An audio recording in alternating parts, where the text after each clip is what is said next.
Love and Other Acts of Violence is about a young couple, roughly now, roughly here, and their relationship over the course of roughly 10 years. Their relationship is affected by a deteriorating political situation in the world outside, also a kind of inherited trauma that they carry unknown to them within them. We have done a lot of things in the first week and a half. We've been playing a bit with the text, getting it up on its feet.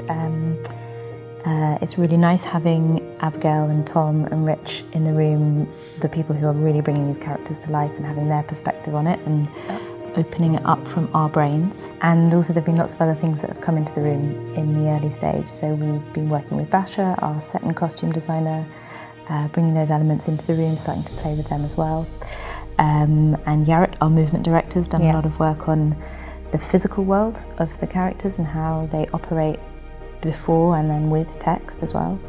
And it feels like we've been sort of trying to plant all of the different elements that will be part of the production as a whole in the experience of how we look at the play and look at the text, and how it will work as a real thing up on its feet for a live audience.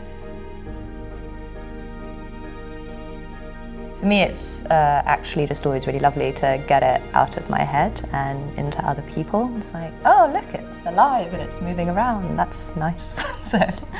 Yeah, you discover so much stuff when other people start chipping into things that we've talked about loads over the last year or so, and just having different brains, different points of view, then pulling out different elements of the play, of the story.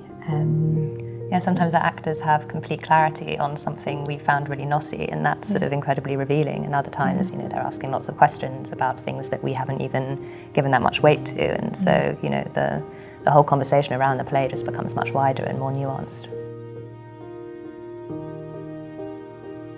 I've actually been thinking about that quite a lot because, you know, I think quite understandably there's perhaps a worry that theatres might have to be a bit more conservative now in their choices because of, you know, the financial impacts of COVID, and I mean that's the main problem, I guess. And for me, it feels really gratifying and really thrilling that the Donmar has decided to open their stage with a piece of new writing, and you know, new writing is always a risk to a certain extent. And so for me, that feels like a sort of gesture of faith in the future. And yeah, I'm just really honoured that it's going on, that we're making it.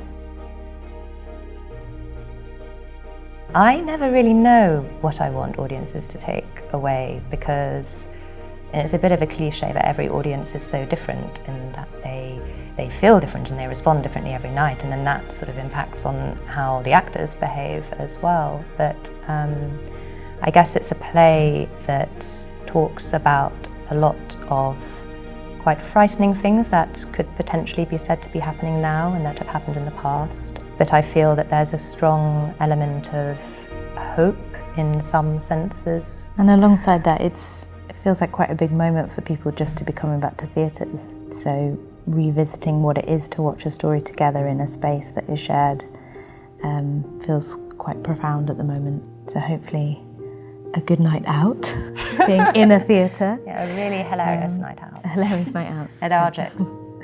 There are lots of jokes.